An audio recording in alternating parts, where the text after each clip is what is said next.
Hey, bonjour, bon mercredi matin. J'espère que vous êtes réveillés. J'espère que vous vous sentez bien aujourd'hui. On est dans cette semaine-là qui nous mène à la résurrection, le dimanche de la résurrection, Pâques. Et on a regardé ensemble l'après-souper. Dans les derniers jours, on a regardé après le souper, après le repas de Pâques, ce qui s'est produit avec les disciples et comment Jésus a vécu, premièrement, l'angoisse et l'anxiété dans le jardin. Par la suite, lorsqu'il y a eu l'arrestation, la trahison et l'abandon, toutes ces choses ce qui amène cette charge émotionnelle-là qu'il a vécue énorme. Mais pour les deux prochains matins ensemble, on va regarder cette nuit-là qui a mené à la crucifixion de Jésus. Entre le repas, l'arrestation et le moment où il a été crucifié, c'est sur quoi on va s'attarder. Et juste pour vous aider, dans les descriptions en dessous du vidéo, vous allez avoir une chronologie des événements et les références bibliques qui vont vous aider à vous retrouver dans vos recherches ou votre étude. L'arrestation et les procès de Jésus se sont étendus sur une période de plus ou moins 6 heures, un petit peu plus. Euh, les Juifs ont élaboré une espèce de plan qui était tout à fait illégal, injuste, effectivement, puis pour eux qui étaient justifiés mais qui ne l'étaient pas. En fait, s'il y a quelque chose qu'on peut réaliser, c'est qu'il n'y a aucun homme innocent, euh, plus que Jésus, qui a euh, vécu autant de procès illégaux et inéquitables plus que lui. En fait, il était innocent et en plus, de manière inéquitable et injuste, 6 fois, on l'aura mis devant un procès. Euh, pour arriver à ça, par contre, ça a pris la collaboration premièrement de Judas, qui a amené la trahison et qui les a menés à l'endroit où Jésus était à ce moment-là. Vous savez, la plupart d'entre nous, on peut gérer des coups, des difficultés de la vie qui, comme je mentionnais les derniers jours, ce que la vie nous engendre émotionnellement dans ce qu'on a pu voir ensemble. Mais aujourd'hui, juste l'année qu'on ajoute à ça l'injustice. L'injustice, la moquerie, ajouté à ce qui est déjà vécu. Et là, on est dans les heures seulement. Jésus a vécu l'injustice, mais il ne méritait pas ça. Il y a eu 6 procès qui ont eu lieu.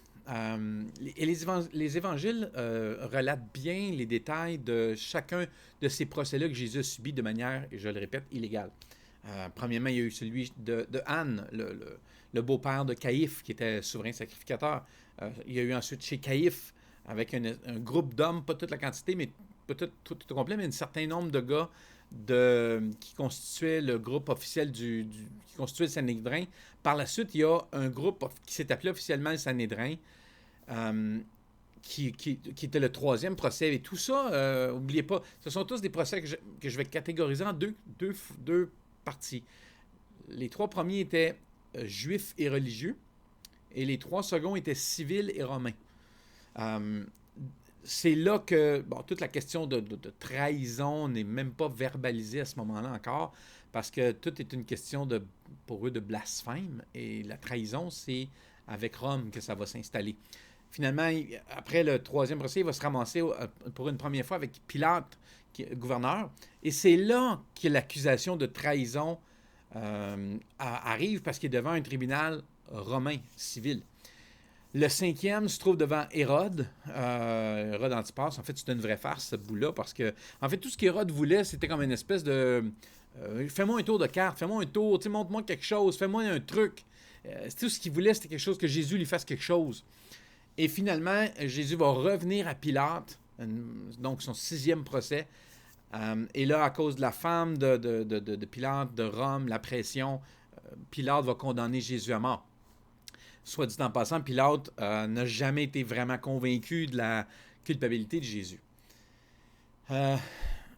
Si on fait un survol rapide de certaines irrégularités, juste avant qu'on les regarde ensemble plus en détail, il y a eu certaines irrégularités qui se sont produites. Et ça, c'est souvent quelque chose, comme je vous disais en début de semaine, qu'on ne prend pas conscience de, qu'on ne saisit pas lorsqu'on se mène vers la crucifixion de vendredi et de dimanche, la résurrection.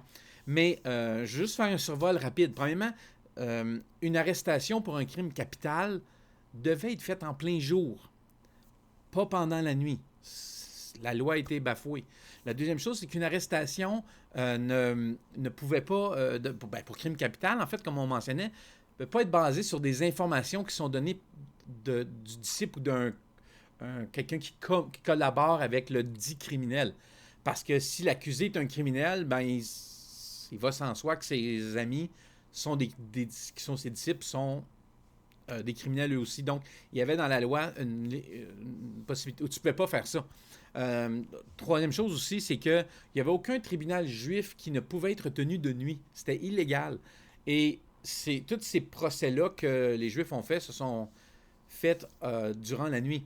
Parce que eux, ils ne devaient pas avoir de procès après 6 heures le soir et pas avant 6 heures le lendemain matin.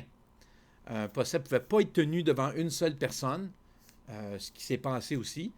Et 2 des 3 procès ont eu lieu entre 2 heures et 6 heures du matin. Ils se sont tenus devant un seul individu.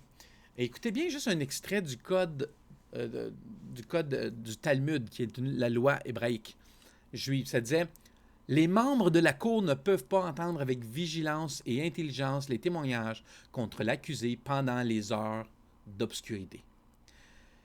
Si vous regardez ça dans tous les angles, vous vous rendez compte qu'eux-mêmes avaient enfreint plein de lois pour pouvoir en arriver là.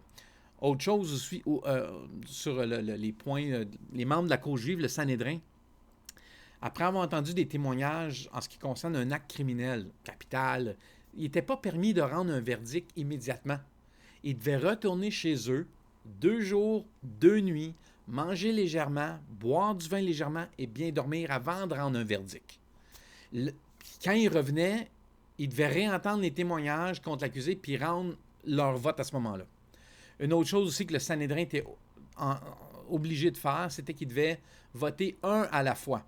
Le plus jeune en premier, pour qu'il ne soit pas influencé par les hommes plus âgés sur le conseil. Au 3e procès, ils ont tous voté en même temps. Encore là, ça ne fonctionne pas. Puis un des événements clés est la réponse que Jésus donne à Caïphe dans le 2e procès. Quand Caïphe lui demande, dans Marc au 14e chapitre, verset 61, « Es-tu le Christ, le Fils du Dieu béni? » Et Jésus va le regarder droit dans les yeux et lui répond au verset 62, « Je le suis. » Et à partir de ce moment-là, ils sont devenus complètement fous de rage.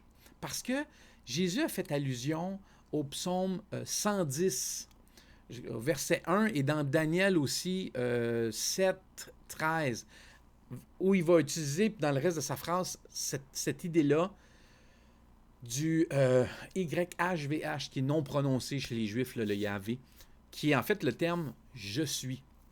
Et Jésus dit cette phrase-là délibérément. Il choisit volontairement de dire cette phrase-là. Et pas principalement pour provoquer les Juifs ou les pharisiens pour qu'ils s'enflamment, malgré que c'est ce que ça l'a fait pour eux. Mais c'était pas ça l'objectif. C'était qu'il l'a fait exprès pour éliminer ou qu'il n'y ait pas aucune ambiguïté, qu'il n'y ait pas aucune confusion dans sa réponse. Personne ne pouvait dire « Ah, est-ce qu'il voulait vraiment dire ça? » Il y avait une clarté dans ses propos. Vous savez, même quand on va voir ensemble demain plus de détails sur certains des procès qui se sont passés là, on va les regarder rapidement ensemble, puis vous allez vous rendre compte que bien avant la croix, la crucifixion, ou le chemin de la croix, où il a été flagellé, où il a été moqué, où il a été crucifié, même avant tout ça, Jésus nous donnait un exemple. Et je vais terminer aujourd'hui avec un passage dans 1 Pierre, au 2e chapitre, le verset 19 à 25. Voici ce que ça rapporte. Ça dit en effet, « C'est un bien de supporter par obéissance à Dieu les peines que l'on souffre injustement. Car quel mérite y a-t-il à supporter les coups si vous les recevez pour avoir commis une faute? Si vous l'avez fait, il n'y a pas d'injustice dans ça. Mais si vous avez à souffrir après avoir bien agi et que vous le supportez, c'est un bien aux yeux de Dieu. C'est à cela qu'il vous a appelé, car le Christ lui-même a souffert pour vous. Il vous a laissé un exemple afin que vous suiviez ses traces. Il n'a pas commis de péché. Aucun mensonge n'est sorti de sa bouche. Quand on l'a insulté, il n'a pas répondu par l'insulte. Quand on l'a fait souffrir, parce qu'on l'a frappé durant ce moment-là, il n'a pas formulé de menace. Il s'en est remis à Dieu qui juge avec justice. Dans son propre corps, il a porté nos péchés sur la croix afin que nous mourions au péché et que nous vivions d'une vie juste. Car par ces blessures, vous avez été guéris, car vous étiez comme des moutons égarés.